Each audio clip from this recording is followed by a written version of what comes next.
ya estamos de vuelta en la redacción abierta, 7:27 de la tarde y 28 en estos momentos, y ven ustedes que se ha ampliado la redacción abierta y tenemos a otro ilustre invitado que encaja más o menos con la definición de izquierda que nos hacía Guillermo del Valle y que, en fin, es inédita en nuestro país y yo creo que muy interesante. Pedro Insúa, ¿qué tal? ¿Cómo estás? Muy bien, encantado. Pedro, un placer, Guillermo. ¿Os conocíais? Sí, conocemos desde hace ya un tiempecillo. Sí. Tú, Pedro, ¿qué te parece? No sé, creo que has estado escuchando, aunque ya conocías la iniciativa, tanto Ahora Plataforma como esta nueva plataforma que pretende integrar a todas estas izquierdas que ahora mismo están dispersas, pero que tienen una misma vocación nacional. ¿Qué opinión te merece? No, pues a mí me parece, yo de hecho estoy en ellas, o sea, que si no me pareciera bien, pues estaría haciendo el tonto, ¿no? Y me parece muy bien, quiero decir que precisamente uno de los elementos más distorsionadores que distorsiona más la política española es la falta de conjugación entre izquierda y nación, digamos, cuando precisamente yo alguna vez he defendido, ¿no?, la idea de que la idea de nación política en sentido contemporáneo la inventa la izquierda, propiamente dicho, digamos, las corrientes o que ha conseguido su cenit o su momento más importante, sobre todo con el jacobinismo, es cuando la idea de nación se reclama frente al poder del rey.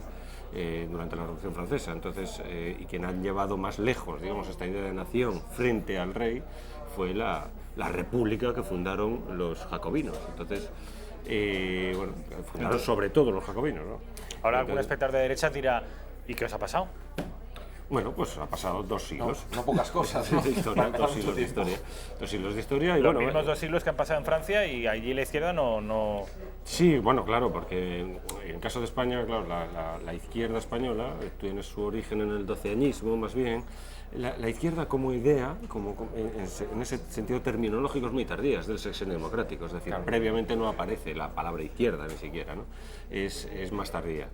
Y bueno, en Francia tampoco cuaja inmediatamente, pero porque sobre todo son esta dualidad y sobre todo interpretado con un dualismo casi hasta dicotómico, metafísico, ¿no?, de 2 concepciones del mundo, como si fueran dos realidades completamente diferentes, interpretado maniqueamente, es del siglo XX, propiamente dicho. Es decir, ya cuando están en la caída, propiamente dicho, ¿no? Entonces, por ejemplo, pues claro, se considera como izquierdismo o como de izquierda al leninismo, por ejemplo, ¿no? Y Lenin tomó completamente distancia de la distinción izquierda y derecha por burguesa, precisamente. Porque, enfermedad infantil del comunismo. Claro, ¿no?, la enfermedad infantil del comunismo, pero que la rechazaba, la distinción por burguesa, porque se inventa durante la Revolución Francesa. Claro, y la Revolución Francesa es una revolución burguesa en los términos. Queda todo por hacer desde el punto de vista del socialismo leninista, queda todo por hacer frente a la Revolución Francesa. Entonces, la transformación de la sociedad burguesa en sociedad socialista o en sociedad comunista queda absolutamente todo por hacer. Es un paso necesario y fundamental. Por eso en Lenin no hay maniqueísmo. Esto es importante. En el leninismo no hay maniqueísmo. Considera el Estado burgués como un paso necesario y, por lo tanto, fundamental para la industrialización de la nación y la generalización de la educación, por ejemplo, la unificación de los códigos, del Código Civil, del Código Penal. Todo esto lo considera Lenin como fundamental para la transformación del Estado burgués en el Estado socialista. Entonces, es llamativo que en nombre del leninismo se trate de fragmentar una nación ya constituida como precisamente, y lo has explicado muchas veces muy bien, cuando se le acusa a Podemos de ser un partido comunista, simplemente se incurre en una falsedad palmaria. No hay posibilidad de revolución ni de transformación social, político y económica fragmentando territorialmente el territorio político o la sociedad sobre la que habría que operar esa supuesta revolución de sociedad burguesa a la sociedad socialista, con la fragmentación territorial, que es además de índole nacional identitaria, que eso más bien es una idea de la nación étnica, es decir, nada que ver con ninguna tradición de la izquierda, ¿no? O sea, cuando se le acusa a Podemos de ser un partido comunista, casi se le está haciendo, bueno, un análisis completamente erróneo y distorsionado. Desde Plataforma Ahora, para nosotros además ha sido siempre un honor contar con Pedro. Creo que he hablado antes de izquierda definida, que es un concepto de Gustavo Bueno. Creo que Pedro seguramente es uno de los más célebres discípulos del materialismo filosófico. Bueno, a mí me parece un verdadero honor. Le escuchamos, le leemos con atención y aprendemos, ¿no? Y os nutrís. Y aprendemos de sus ideas. Pedro, porque yo muchas veces, y ha sido alguna conversación, algún tira y afloja que he tenido con Guillermo, respecto de la identidad, porque Pedro siempre pone Perdón, que Guillermo siempre pone el acento en el concepto de ciudadanía, en el Estado de Derecho, en los... En el Estado, bueno, tampoco de derecho, o sea, es decir, en la identidad no como filtro de... Pero parece que tenéis cierta alergia al concepto de identidad. Sí, o sea, respecto al concepto de identidad... Sí, bueno, la identidad es un concepto, como decían los clásicos escolásticos, sin categorático. Depende, es decir, que no tiene contenido en sí mismo, que depende del contenido que le des. Es decir, la identidad española pues es una realidad y su defensa es una realidad. Es decir, digamos que el problema de España, o el problema de España, si no los problemas de España, como decía Gustavo en esta distinción, el problema de España tiene que ver con su realidad imperial, ¿no? Y su caída como imperio. Es un problema, digamos, muy singular, que es muy poco contrastable con otras sociedades políticas. Quizás con Estados Unidos en la actualidad, con Gran Bretaña quizás y menos, lo que habría dicho que no, ni siquiera se puede comparar con Gran Bretaña en este sentido. Es decir, Rusia, muy pocas sociedades políticas digamos, suponen, implican una problemática como la que implica la sociedad española, que ha tenido como objetivo el gobierno íntegro. Es decir, para hablar de España supone hablar de la historia universal, y no todas las sociedades supone eso. Es decir, para hablar de Finlandia no hace falta hablar de la historia universal. Entonces, para España sí. Entonces, desde ese punto de vista del problema de España, pues es muy difícil de comparar con otras sociedades, es contrastable. Hay una historia mundial de España, ¿no? Exacto. Pero los problemas de España, es decir, los problemas que pueden afectar a la sociedad española como nación política, entre otras, entre las 200 y pico que hay, pues eso es contrastable, es comparable. El número de nacimientos, problemas demográficos como tenemos en la actualidad, todo eso es contrastable.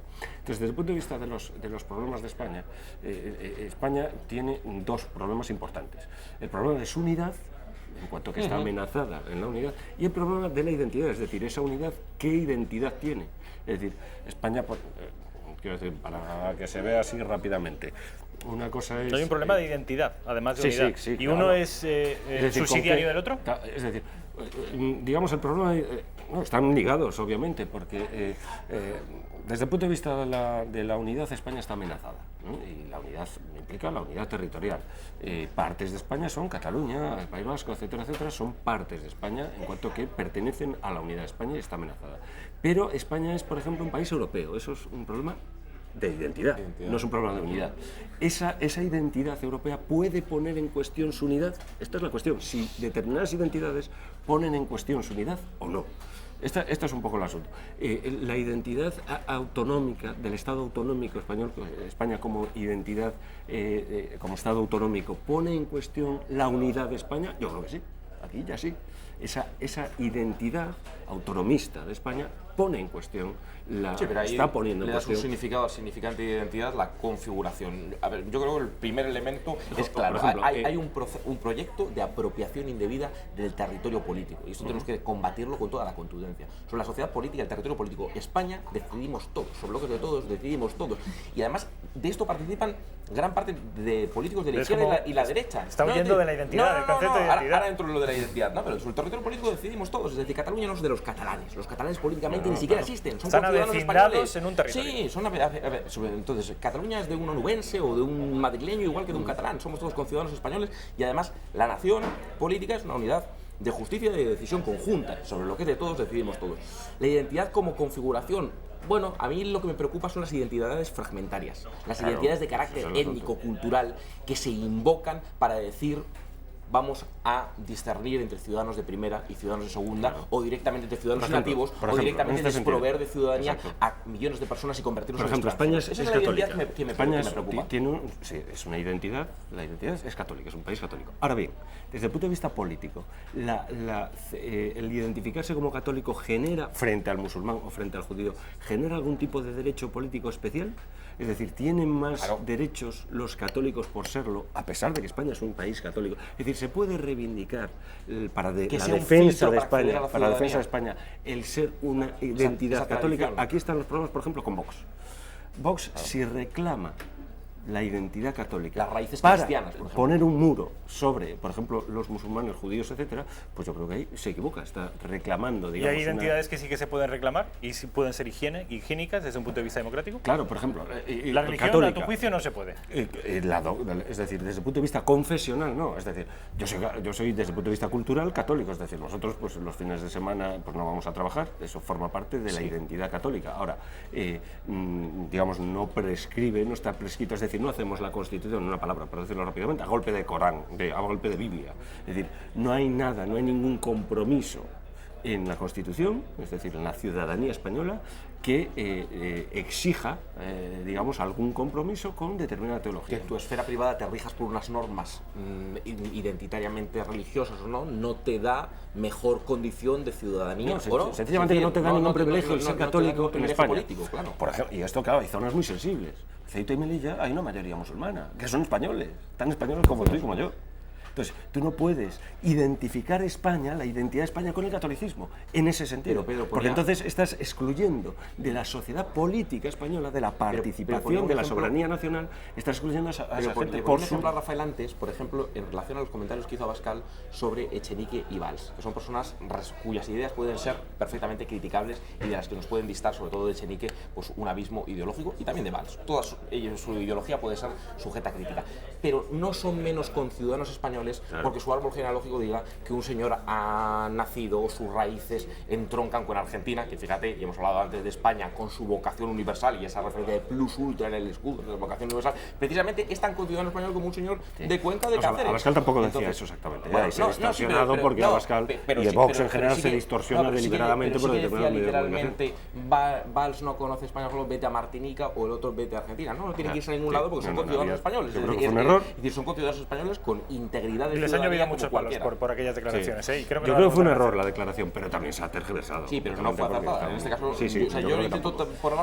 encima de la mesa sin tergiversar. Entonces, por pero ejemplo, no, la identidad católica de España. España es un país católico, eso es indudable. Es decir, nos regimos por un calendario católico, los centros de la ciudad están generalmente ocupados por algún templo católico, los nombres, tanto las toponimias como la traen causa de patronímica está marcada por el catolicismo, es decir, todo está marcado por el catolicismo, ¿no?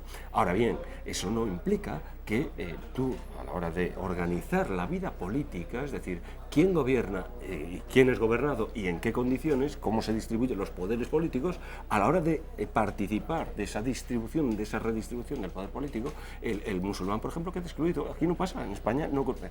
En Marruecos, si tú intentas, como cristiano, un cristiano que esté en Marruecos, si intentas ejercitar el proselitismo sobre un musulmán, está penado con 2 años de cárcel. Eso es intolerable desde el punto de vista Marruecos, que del es de los concepto de países nación política. más tolerantes respecto de, Sí, de la sí. religión. No, pero yo cuando hablaba de identidad, creo que me has hecho un poco una trampa, Pedro, porque yo, claro, hablaba de identidad y tú me ponías el ejemplo de la religión católica, que no se puede dar carácter institucional y legal a una tradición religiosa imbricada históricamente en nuestro país. Pero yo cuando hablaba de identidad no me refería a eso, no me refería a hacer de la identidad una norma legal a la que todos estemos sometidos. Cuando hablaba de identidad me refería a que esa ciudadanía que comparte un gaditano con un guipuzcoano no florece por generación espontánea en la Constitución del 78 o la del 12. Yo no tengo miedo a ningún sentido de la palabra identidad, lo que pasa Claro, existe todo un acervo cultural sanguíneo, que hoy parece que esto también da mucho miedo, cultural, lingüístico, histórico, que une a un asturiano con un conquense, a un gallego con un alcoyano y a un madrileño con un catalán. Es decir, bueno, el idioma, los apellidos, que son los mismos en todas las provincias, los canales de televisión que vemos, esto ya es una cuestión contemporánea, menos histórica, pero también un pasado común. Es decir, ahora parece que cualquier reivindicación al pasado común, sobre todo cualquiera que sea anterior al 20 de noviembre de 1975, es una cosa improcedente. Y yo creo que ahí nos estamos amputando una serie de argumentos poderosísimos a la hora de forjar un relato nacional. José Bono, que era a mi juicio, uno de los socialistas con más sentido del Estado, y además muchas veces fue coherente con ese patriotismo cuando, por ejemplo, abandonó las Cortes. Cuando votaron el Estatuto de Cataluña. Él decía que era un patriota, pero sin ningún sentido. Acto seguido le ponía la apostilla, decía: yo soy un patriota, pero sin ninguna vocación de dar gusto a los reyes católicos. Es decir, eso, lo de los reyes católicos, lo del capitán Trueno, lo de Don Pelayo, esto parece que da mucho miedo. Entonces tenemos que limitar nuestro patriotismo a una cuestión legal. Yo creo que eso ha sido uno de los grandes errores que hemos cometido a la hora de enfrentar una revolución política, nacionalista y emocional, que es el nacionalismo catalán. España es una realidad historiográfica. Es una nación histórica, para empezar, es una nación histórica. Claro, es una nación histórica. Y de donde surge la nación contemporánea, la nación política no surge de la nada. No, claro, la nación política surge de una nación histórica previa, conformada, cuya identidad es un imperio. Eso es un imperio. Tienes que revisar, Rafa, mi primera invitación a la redacción abierta, en la que literalmente dije: España hoy es una nación política que deviene de una nación histórica. Y además, una cosa que se ha negado. ¿De dónde va a surgir? Y una cosa que se ha negado. Pero dilo más, Guillermo. Una cosa que se ha negado de una manera deliberada, sobre todo por la historiografía del 19, es la idea medieval de España. En el medievo hay una idea de España. Esto se ha negado por la historiografía del 19, es de lo que se alimentan los nacionalismos fundamentalmente, de negar la idea de España del 19, porque lo que buscan allí es Galicia, País Vasco, etcétera, como si no estuvieran integradas en una misma idea. Y, sin embargo, historiadores del siglo XX la han recuperado, como ahora mismo no se les hace caso, se los eclipsa totalmente, se les orilla, que son Menéndez Pidal, la idea imperial de España y los 5 reinos, la idea imperial de Carlos V, toda esta literatura que ha generado Menéndez Pidal es fundamental, que se ha olvidado totalmente, y Maraval, el concepto de España en la Edad Media. Dan pruebas irrefutables, vamos, son pruebas concluyentes. Se ha negado todo, porque la distorsión histórica es absoluta, porque Euskadi, Cataluña y Galicia parecen la causa de todo, de sí mismo, y estaban allí en el origen de los tiempos. En la línea del romanticismo alemán y demás, del que se nutre prácticamente toda la historiografía o pseudohistoriografía. Critico precisamente ese concepto de nación, porque es una idea metafísica de identidad, del idealismo y del romanticismo alemán de Fichte y Herder. Esa idea, pues con ese nacionalismo alemán, porque es una idea metafísica, es decir, vinculada al Volgeist, a un Volgeist que es la versión secularizada de la teología. Esto tampoco no se puede olvidar. Es decir, Vox Populi, Vox Dei, que por cierto son las siglas de Vox, ese Vox, cuando deja de insuflarse en latín, empieza a insuflar en las distintas culturas. Las culturas es la cultura, digamos, a través de la cultura nacional, cada una de las culturas nacionales, cómo se insufla ese espíritu. Y esa es la idea que subyace en el proyecto de ruptura de España, digámoslo claro, de Torra y compañía. Porque son ideas que absorben absolutamente, absorben todo otro atributo, cualquier atributo. Es decir, no se contempla la sardana como un baile entre otros, como los bailes folclóricos en toda España. La jota, las sevillanas es un desarrollo de la jota aragonesa. Entonces, pero no, aquí no se contempla como un desarrollo, como algo común, que se puede contrastar con otros bailes, etcétera, etcétera. No.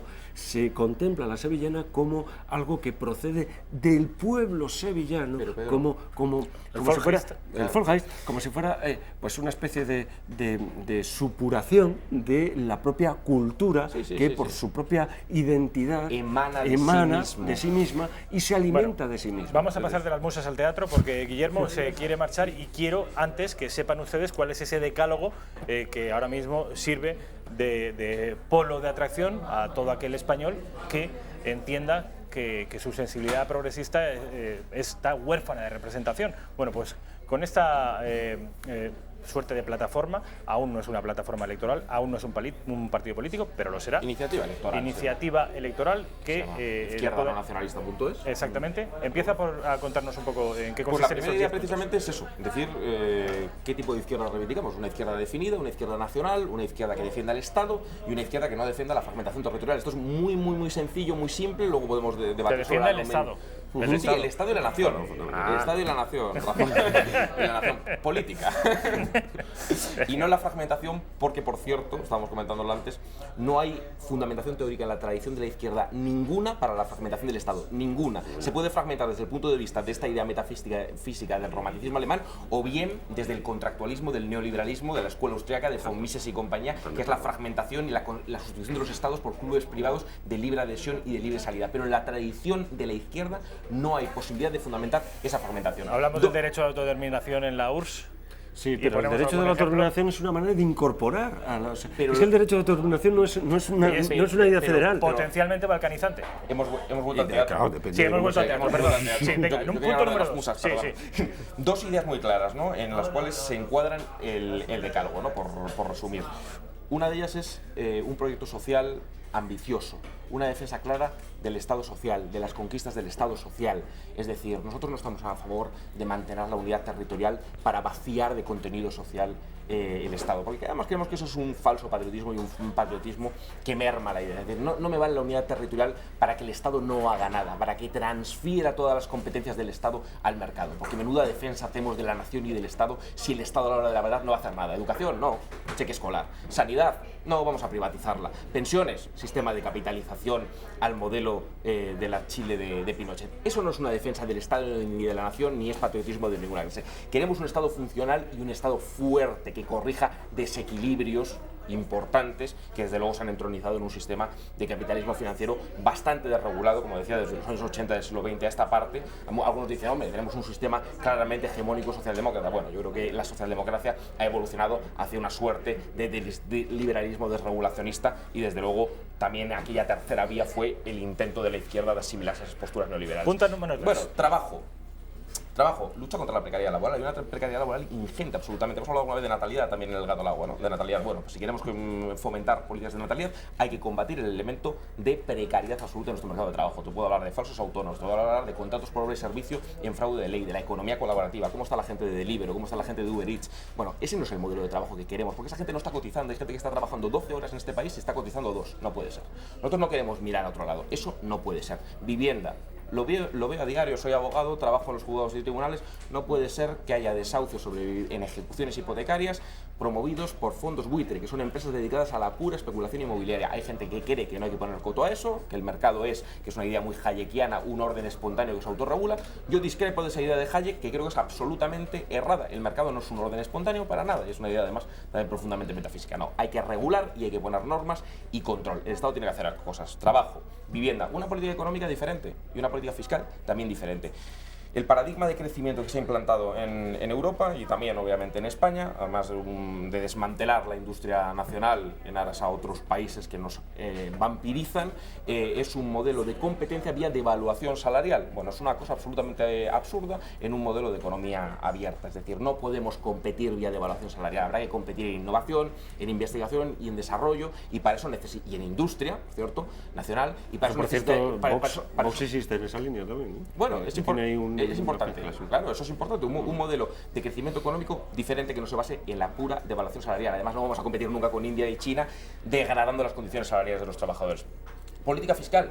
Nosotros creemos que los impuestos son instrumentos de política fiscal. Es decir subir o bajar los impuestos es decir poco. Habrá que decir cuáles, directos o indirectos, proporcionales o progresivos. Cargarnos sucesiones y patrimonio. Bueno, pues no sé qué redistribución va a haber ahí. Algunos dicen, Vox por ejemplo, vamos a bajar sociedades, nos vamos a cargar patrimonio y sucesiones, vamos a hacer un tipo único de IRPF al 20%, el que gane 12.001 euros y el que gane 60.000 van a pagar el mismo porcentaje. Nos dicen, hombre, no es la misma cantidad, ya sabemos que un 20% sobre 12.001 y un 20% sobre 60.000 no es lo mismo. Bueno, eso es cargarse la progresividad fiscal, estamos en contra, creemos que los impuestos habrá que bajar algunos, por ejemplo, los más injustos, los que son regresivos, los que son proporcionales, por ejemplo el IVA, que grava el consumo, pero habrá que hacer, por ejemplo, que Amazon, que las grandes multinacionales paguen conforme a sus ingentes beneficios. Creo que esto no es comunista, y a Pedro seguro que le da igual que nos llamen comunistas, y si nos llaman comunistas, pues bueno, pues bienvenido, porque, oye, esto es lo que queremos hacer. Modelo de Estado, reforma constitucional para defender España. Fin de derechos históricos, quiero ser claro y breve. Fin de los derechos históricos, de los territorios forales. Eliminación tajante. Fin del concierto económico, tajante. Además lo llevamos diciendo desde el principio, no como algunos que han cambiado también de discurso en eso. No calcular el cubo bien, eliminar el concierto económico, eliminar el convenio Navarro, no dar un pacto fiscal a Cataluña, obviamente. Las comunidades autónomas tendrán que evolucionar hacia un sistema que yo es lo que prefiero, departamental, jacobino, en el que pueda haber una cierta descentralización desde el punto de vista administrativo, pero legislativamente educación, sanidad, fiscalidad y otras, seguramente como seguridad, tienen que volver al Estado central ya, urgentemente. Y fiscalidad es muy importante y esto no lo comparte la derecha, porque la derecha, los Rayo y compañía, también Casado, el propio Vox, quieren que los impuestos estén en las comunidades autónomas, para que compitan entre sí, para bajarlos y para ofrecer unas condiciones económicas y fiscales más atractivas a los grandes capitales, a las grandes empresas. Es el modelo que han patrocinado en Madrid, que se deslocalicen las grandes fortunas. Nosotros queremos recuperar la competencia de fiscalidad porque queremos que todos los conciudadanos españoles son iguales, da igual donde hayan nacido o donde vivan. Queremos reformar Europa para que haya una Europa que no sea la actual Europa de la desregulación, la Europa, como digo, de las asimetrías profundas, la Europa, por ejemplo, de una falta clamorosa de integración política en la que los que dan golpes de Estado en España se pasen libremente por países como si no pasa nada, como si España fuera un país tercermundista. Y queremos una España también decisiva en el mundo, que recupere su sentido del Estado y que tenga una política exterior digna de tal nombre. Yo creo que es un resumen más o menos preciso. Pues yo creo que vamos, casi estoy por votarles yo. Guillermo del Valle. Inscríbete, Rafa, porque como es gratis, de momento. Un placer. Ha sido un placer. Más información en Izquierda No Nacionalista. Contamos contigo. Estamos trabajando. ¿Lo he dicho bien? ¿Izquierda No Nacionalista.es? Sí, .es. Bueno, Guillermo, lo dicho, mil gracias. Pedro, tú te quedas, vamos a publicidad y a la vuelta nos quedamos tú y yo hablando de más de musas que de teatro. Muy bien. Pues ya estamos de nuevo en la redacción abierta, son las 8 menos 4 minutos de la tarde. Seguimos con Pedro Insúa Rodríguez, autor de, entre otros, de un libro que se llama 1492, España contra sus fantasmas. Pero yo sé, Pedro, por cierto, ¿cómo está funcionando el libro? ¿Ha pasado la primera edición? Sí, ha pasado la primera edición. En un mes y medio se puso una segunda y ahora supongo que ya no dará mucho más de sí, pero bueno. Hombre, tú sabes perfectamente que este tipo de ensayos de cierta profundidad intelectual, el público no es masivo. Claro, no vas a vender libros como Pérez Reverte. Y claro, entonces, pues bueno, segunda edición en mes y medio, yo con eso, bueno, y la propia editorial, pues está bastante contenta. Entonces, además fue un encargo que te hicieron. Sí, Pedro, sí, escríbenos de esto. Sí, fue un encargo a partir del 8 de octubre del 2017, sensibilizados con el tema catalán, pues se buscaba dar una especie de alternativa, digamos, al discurso que tiene el catalanismo de España. Entonces, pues es una editorial además de izquierdas. Sí, Ariel tiene más o menos, digamos, ese sesgo, ¿no?, sociológico. Bueno, eso de izquierdas y derechas. Bueno, sí, ya es sé. muy complicado. ¿En qué estás? Porque seguro que estás conociéndote, que estás escribiendo. Sí, bueno, Ariel, supongo que contentos con el libro de 1492, pues me han encargado otro libro acerca de, bueno, el año que viene se cumple el 500 aniversario de la Vuelta de Magallanes y Elcano, ¿no? Y entonces estoy en ello más a destajo, porque con bastante inminencia tengo que escribirlo, y bueno, para que la efeméride del año 2019 pues no se pase, ¿no? Y el 500 aniversario de esa vuelta, de esa hazaña realmente, de ese acontecimiento que no tiene parangón. Es otra cosa que no tiene parangón dentro de la historia española, que hablábamos antes del imperio, ¿no? Es decir, el hecho de que un vasco, además de Guetaria, pues fuera el protagonista de la primera vuelta al mundo, eso ya no tiene parangón, eso ya no se puede volver a hacer. Entonces es un hecho ideográfico que llaman los filósofos, ¿no?, Windelband y tal. Y entonces se comprueba de manera experiencial que la teoría que venía rodando desde Eratóstenes, desde el siglo III, que con sorprendente precisión también los griegos en Alejandría, Eratóstenes había medido el volumen de la Tierra, ¿no?, había medido el volumen de la Tierra con bastante precisión, pero claro, no estaba comprobado, no estaba testado, digámoslo así. Entonces el viaje del Elcano es una especie de experimentum crucis, ¿no?, de que la Tierra efectivamente se ha sido recorrida todo el rato por el mar. Es decir, que las aguas se comunican todos, el segundo elemento que testan, que comprueban, ¿no? Es decir, es realmente un puente marino el que existe, ¿no? Ponto, que se llamaba el mar a los griegos, ¿no? El ponto es un puente, es un poco como se llama Puente Aéreo, ¿no? Pues, es decir, por mar se puede comunicar todas las partes de la Tierra, cosa que no estaba comprobada hasta ese momento. América, cuando se descubre, es una barrera realmente, es el Magallanes, el mérito de Magallanes, descubrir el estrecho y comunicar el Atlántico con el Pacífico, ¿no? Eso es el estrecho de Magallanes. Y después, que además, cuando llegan a Cabo Verde, esto es mérito del Elcano, porque aquí hay toda una discusión, cuando te metes en estas historias, hay toda una discusión si el mérito es de Magallanes o del Elcano. Claro, digamos, los que quieren aminorar el mérito español tienden a sobrevalorar el mérito de Magallanes, que lo tienen muchísimo. Y quien quiere, pues, subrayar el mérito español, pues, digamos, eclipsan un poquito o dejan en la sombra a Magallanes, ¿no? Entonces, una de las cosas que ocurren es que cuando llegan a Cabo Verde, Los portugueses, pues resulta que tienen en su cuaderno de bitácora, digámoslo así, tienen que es jueves, y los españoles, en el cuaderno de navegación, tienen que es miércoles. Entonces, se comprueba no solamente que la Tierra es redonda, sino que está girando sobre su propio eje. Se comprueba, se testa, ¿no? Entonces, estos son, digamos, 3 acontecimientos cosmográficos que no tienen parangón. Pero al contrario que el anterior libro, es un libro estrictamente histórico, del que no se puede desprender una lectura política, porque en el anterior sí que la había. Era un libro que proporcionaba munición argumental de tipo histórico para, de alguna manera, desembarazarnos de la caspa negro legendaria. Sí. Bueno, no opera en ese sentido. No opera en ese sentido, esto más bien responde a la efeméride de los 500 años, ¿no? Pero, bueno, como acabamos de ver, portugueses, españoles, ya está ahí la política, ya está metida, ¿no? Magallanes, por otra parte, estaba naturalizado español, es decir, era español. De naturalizado, lo que decíamos como Chenique. Bueno, Magallanes como Chenique, vamos... con perdón de la comparación. Quiero decir que hoy en día se llama nacionalidad, ¿no? Tiene la nacionalidad española y allí se llama naturalidad. Como Colón, que también era español, naturalizado. Sí, ¿no? Naturalizado. Entonces, no, pero Colón nunca se naturalizó español. Américo Vespuccio sí, pero Colón nunca se naturalizó, siempre fue extranjero. Colón no se naturalizó. Porque, ¿Ah, no? No, porque después el piloto mayor y tal, todas esas instituciones que se forman después de Colón, en Sevilla y tal, eso ya sí se exigía, para ocupar determinados cargos en la casa de contratación, se exigía estar naturalizado, como por ejemplo Magallanes, como por ejemplo a Vespuccio, pero Colón no. Entonces, Colón no estaba naturalizado español. Pero bueno, como Colón es un enigma, buena parte de él, si había nacido en España, si no, bueno, parece ser que era italiano, ¿no? Que era genovés. Era genovés, en torno a Génova y tal. Oye, entonces, este libro, ¿a partir de cuándo tiene pensada la editorial que se publique? Pues en 2019. No, bueno, ya, pero hay 12 meses, en 2019. O sea, saldrá para lo que es la primavera del 2019, que es cuando suele salir para la Feria del Libro, para el Día del Libro. ¿Y cómo lo llevas? Pues bueno, ahí voy. Esto me resulta curioso porque yo llevo 2 años con un libro, me queda muy poquito, son 26 capítulos y estoy acabando el 21.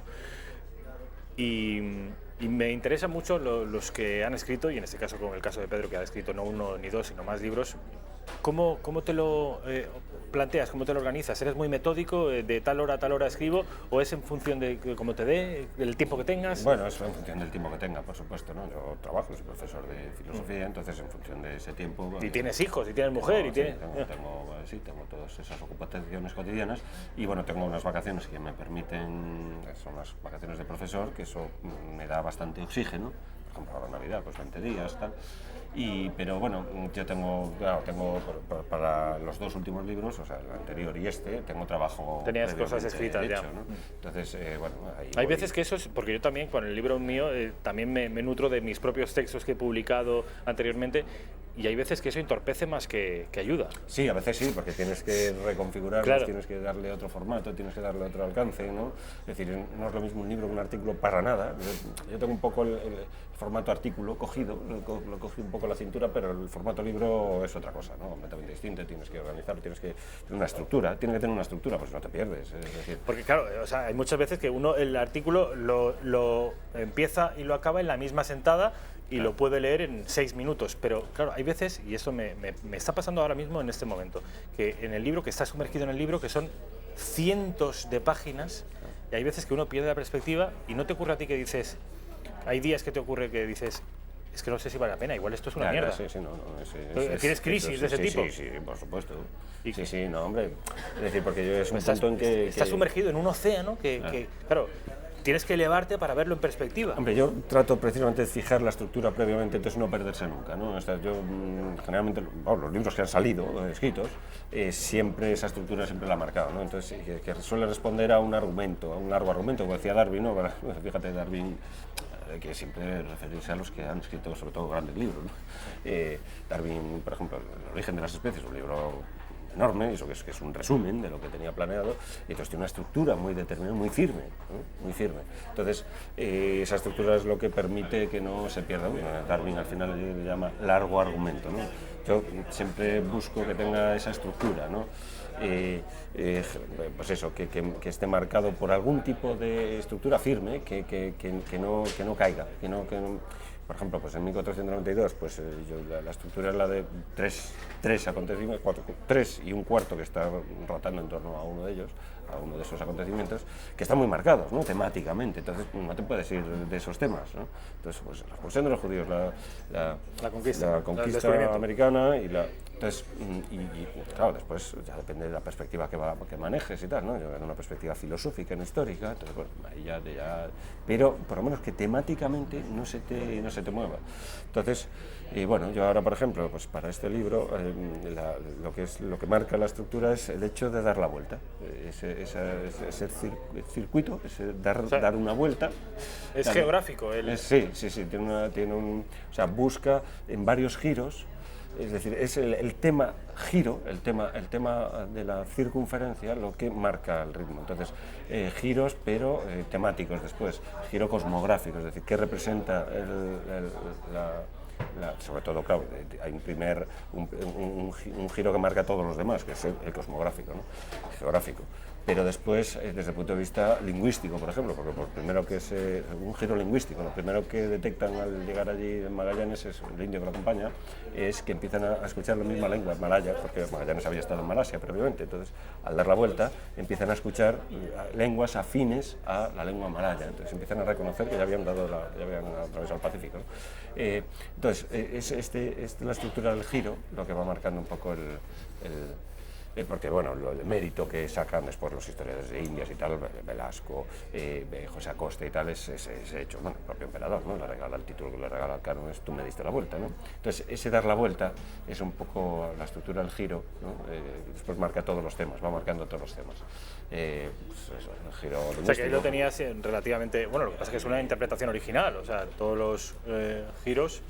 El antropológico, giro, o sea, van por primera vez, por ejemplo, pues claro, se satura el campo de la antropología. Es decir, la Tierra es finita, digámoslo así, no tiene una estructura que se pueda, o sea, es finita, entonces, claro, se saturan muchos campos, claro, aquí está todo, aquí no hay más cera que la que arde, y la que arde es esta esfera, ¿no? Entonces, salvo que haya vida extraterrestre, ¿no? Ya está todo aquí. Ya está todo ahí. Entonces, claro, eso es interesantísimo. Por giros temáticos. Entonces, eso es lo que marca la estructura. Bueno, pues desde luego cuando lo escribas, cuando lo publiques, que ya nos has dicho que será abril. Marzo-abril, sí. Vendrás y nos lo contarás, desde luego. Porque es una de esas, como siempre, con estar contigo, Rafael. Una de esas cosas de las que, en fin, uno siente sincero orgullo de pertenecer a esa misma civilización que hizo tantas cosas. Se están haciendo muchas cosas más, aparte de... Sí, yo detecto una suerte de revolución intelectual contra la leyenda negra y de reivindicación histórica de lo que somos y de lo que hemos sido. Esto tiene un sentido que es ese precisamente, es decir, si tú decías, bueno, este es más neutro, no, tiene efectos, por supuesto, ideológicos, ¿no? O buscas efecto, y en este caso es la negación de la ciencia española, ¿no? Una polémica tradicional, ¿no? Desde Manuel de la Revilla y Menéndez Pelayo ahí discutiendo el Movillers redivivo que le llamó Menéndez Pelayo a Revilla, ¿no? Aquel que dijo Movillers, masón de Movillers, que dijo, ¿qué hizo España por la unidad? Nada. ¿No? ¿Qué significa España para la historia de la humanidad, para la historia de la ciencia? Nada, ¿no? Entonces, bueno, toda esa polémica que hubo en el 19, extraordinaria, una polémica ingente, ¿no? La ciencia española, solo lo que recoge Menéndez Pelayo ya es suficiente, ¿no? para dedicar una vida entera, ¿no? Eso. De hecho, hay tesis doctorales por ahí y gente que se dedica a ello la vida entera. Entonces, con Gumersindo de La Verde, con todo esto, por Juan Valera, que se metió en la polémica, en fin, todo este asunto, pues yo todo eso lo traigo, digamos, de una manera así, en este caso oblicua, pero muy importante, porque lo que trato de mostrar con el libro, en último término, es como España y ciencia no son términos dioscúricos, ni agua y aceite, ni cosas así como se pretende, ¿no? Es todo lo contrario, es decir, precisamente un hito fundamental que cierra el campo de muchas disciplinas. De hecho, después se constituye por la Academia de Ciencias Exactas un poco por este motivo en España, que se constituye en 1685, se constituye derivado de la medición del antimeridiano, que es una de las consecuencias, Tratado de Zaragoza 1529, del viaje de Magallanes Elcano en 1522. Es decir, Después, desde el punto de vista geoestratégico, es fundamental, obviamente, es decir, es eludir el Imperio Turco, y el Imperio Turco poco a poco se va muriendo hasta que Nicolás I, el zar, le llaman el hombre enfermo de Europa, porque empezó muriendo cuando portugueses y españoles empezaron a eludirlo, a que el Imperio Turco dejase de ser ese muro que había roto las conexiones entre el occidente europeo y el oriente. Entonces, españoles y portugueses consiguen eludir, uno por el Cabo de Nueva Esperanza, el otro por el Estrecho de Magallanes, consiguen establecer conexiones de nuevo, reconectar, digamos, el oriente. El objetivo de Magallanes es ir por el occidente al Levante. Entonces, conectar. ¿Es cierto que el Cano a la vuelta procura evitar la costa africana? Sí, no, claro, tiene el viaje de regreso es increíble, es desde Timor, desde la isla de Timor, que son actualmente Indonesia, bueno, parte era portuguesa, pero ya no es, desde Timor, sin hacer escala hasta Cabo Verde. Eso, desde el punto de vista sin escalas, desde el punto de vista transatlántico actual, aún es una ruta enormísima, es un viaje descomunal. ¿Por qué sin escalas? ¿Por qué era no? Porque los portugueses ya habían sabido que el objetivo del viaje de Magallanes era ir a las Molucas, y entonces los portugueses perseguían, ya los estaban persiguiendo. Entonces no tenían permiso, los portugueses habían dado una orden de detención de ese barco. Y bueno, que eran 2 barcos, pues, bueno, eran 5 barcos al principio, pero ya a la altura de Indonesia ya están 2 barcos, el Trinidad y el Victoria. El Trinidad tiene un boquete de agua que no puede volver, y entonces vuelve solo el Victoria, como se llama Victoria, es curioso. ¿Tú te imaginas? Porque claro, aquí no, obviamente nadie pudo avisar de la llegada de los barcos. ¿Cuántos años pasaron desde que partieron? 3 años. 3 años. En 1519 a 1522. 3 años después, el día que esos 2 barcos llegan, ¿dónde atracan? Atacan en donde habían salido, es decir, de Sanlúcar de Barrameda, y son recibidos en condiciones. Saben de dónde vienen, sí, saben perfectamente de dónde vienen. ¿Y saben quién llega? ¿Quiénes son? ¿Cómo los lo que saben? Llegan, sí. Porque hay reconocimiento. Todo esto está, es decir, el registro de Indias, de la casa de contratación de Indias, es una cosa escrupulosísima. Cuando llegan, tú fíjate, para que veas cómo sabían que llegaban, cuando llegan, habían anotado, todo está anotado, todo absolutamente está anotado. Todo es una cultura, digamos, la que despliega todo este asunto, muy libresca, que requieren siempre de anotaciones, sí, pero ¿cómo lo saben, absolutamente todo. Entonces, el Cano va anotando día a día, además era muy escrupuloso, el Cano va anotando, más que Magallanes, va anotando todo lo que va sucediendo, en el cuaderno de bitácora. Y después hay otras anotaciones, el piloto, etcétera. Van anotando todo lo que va sucediendo.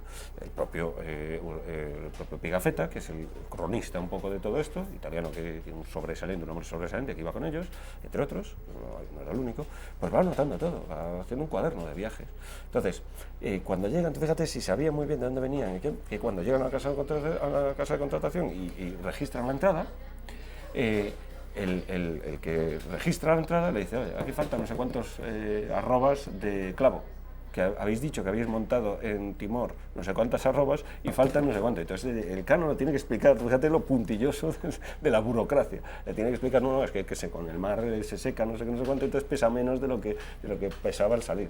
Pero tienen que justificar, el Cano cuando llega tiene que justificar que no ha robado, que no ha digamos, despistado de parte de, porque era una riqueza tremenda, claro, con eso sufragaron todos los gastos de los 5 barcos y aún les sobró a Carlos V dinero para pagar deudas con tan valiosas eran aquellas y esto está especias. Patrocinado porque también desde el punto de vista económico también tiene su aquel, quiero decir, esos giros que te estoy diciendo, pues económicamente también es fundamental, ¿no? Y fundamentalmente es un motivo económico, el que es la ruta de la especiería, es ir a la especiería.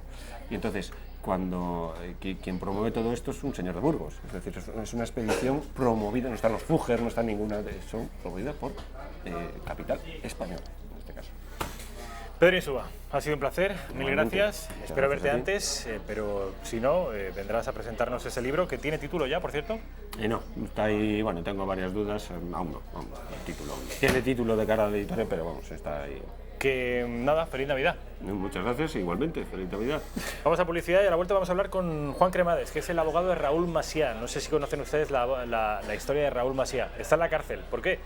Por colocar una bandera nacional en un ayuntamiento catalán. Van a conocer su historia a la vuelta de Publi.